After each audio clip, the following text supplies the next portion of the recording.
So, this is false advertisement, first off. Lesbian necromancers explore a haunted gothic palace in space. The thing that people say, like, people ignore the haunted gothic palace and they just say lesbian necromancers in space. First off, there are 0 lesbian necromancers. There's a lesbian and there are necromancers. 0 overlap. Second off, it doesn't happen in space. It happens on a planet. That's different. But, whatever. The real false advertisement is at the back it says the most fun you'll ever have with a skeleton. Most fun you'll ever have. That was a lie. You sit on a throne of lies.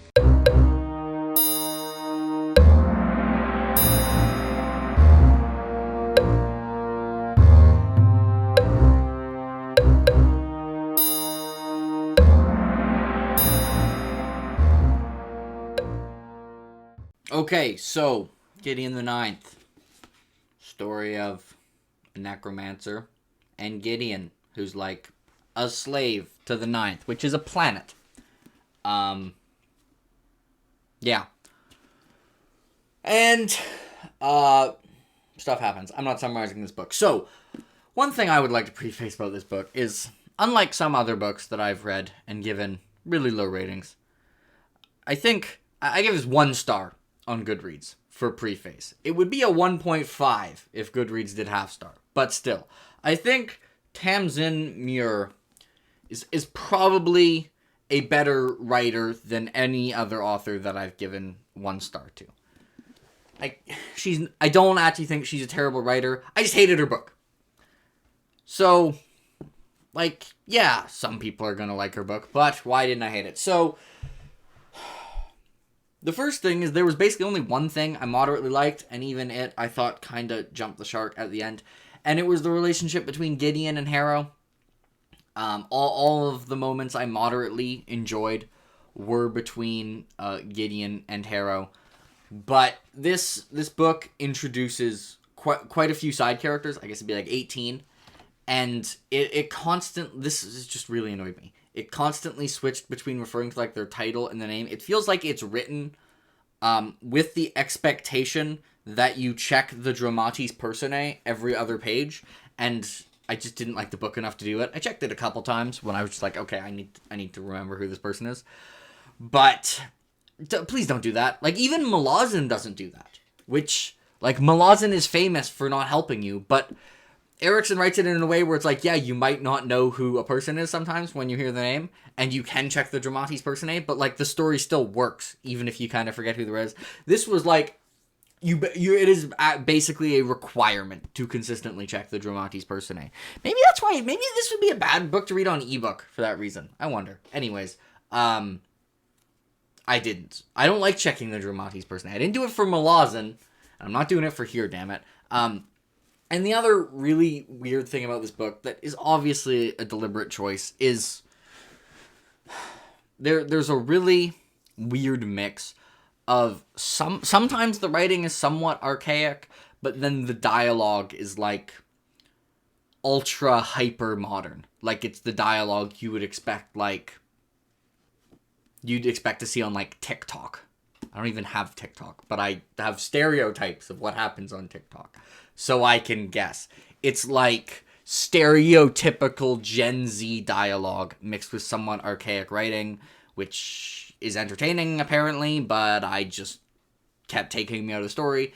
And another thing that Tamsin does that I think really made some sections of this a slog to read, and it's in conversations, she has more in-between lines of dialogue than any other author I have read. Like, she'll have a line of dialogue and then a paragraph of describing things about the line of dialogue and thoughts about it, and then the response. Sometimes more than a paragraph. And it really just made the conversations a slog to read to me. Especially when they didn't involve Harrow and Gideon. But, and also, like, sometimes Gideon is aware of the flaws of this book. There's both a section of this book where Gideon is like, yeah, I was sick of doing nothing for a while. And I'm like, you think you're sick of that, Gideon? You think you're sick of that? I'm sick of you doing nothing for a while. And then there's like this entire conversation between two people who are not Gideon. Like, Gideon is just listening to this conversation. And it's like a page and a half long. I don't even remember what it's about. But Gideon after goes, well, that was a boring conversation if I ever heard one. And I'm just like, yes. Yes, it was. You should have edited this book, Gideon. You would have made it better. And it just made it such a slog to read. Like, it's just... there are some things that happened in the last third that I'm sure if I gave half a shit about any of the characters would have been good. But at that point, I just didn't care about anyone. I just wanted it to be over. Then there was a battle at the end that... So it's the most... It's like it's a final boss fight from a video game. Where it's like...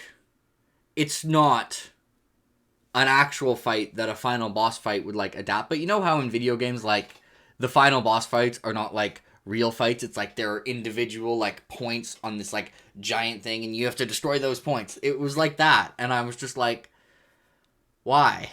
Like, boss fights in video games are like that because they need to have entertaining gameplay.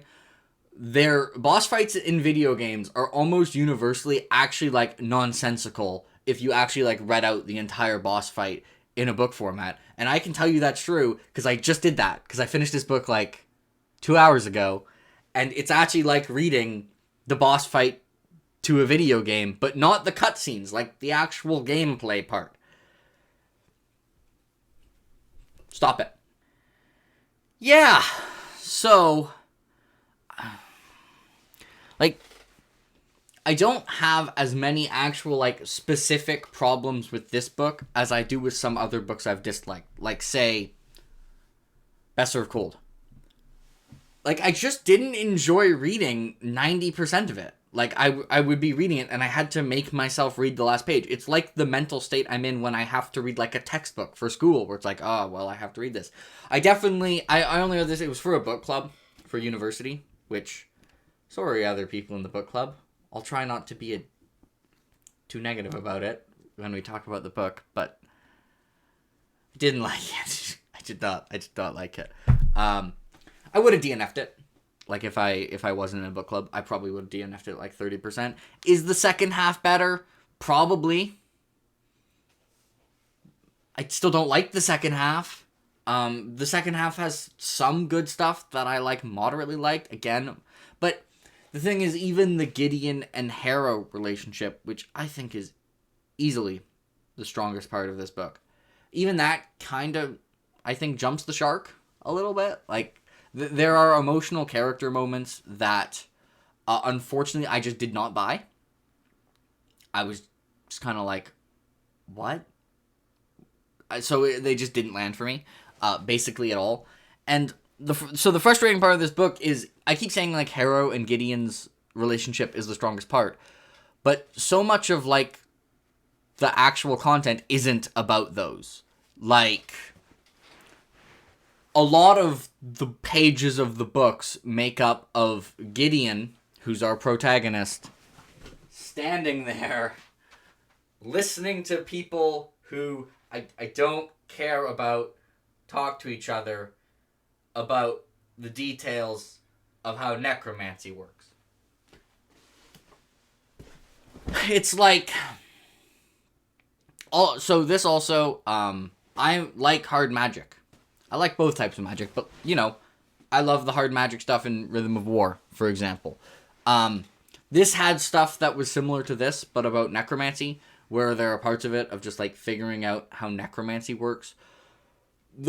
The problem is, in Rhythm of War, I have a baseline of how I kind of understand how stuff works, and I have care about the stakes of figuring stuff out. In this, I have neither of those. Like, the stuff that they'll discover, it's not, like, coming off the knowledge we already have.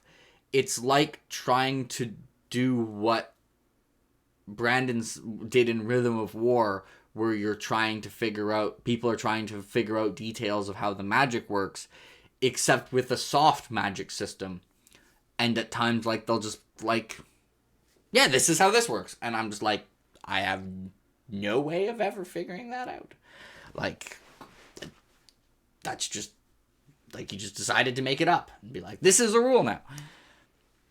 I guess something that would kind of be interesting. So there's a ninth house. There's also an eighth, a seventh, a sixth, a fifth, a fourth, and a second, and I guess technically a first. And like each of the 9 houses, like their necromancy works in a slightly different way, and I guess people care about that. And sometimes it was moderately interesting. I don't know. Yeah.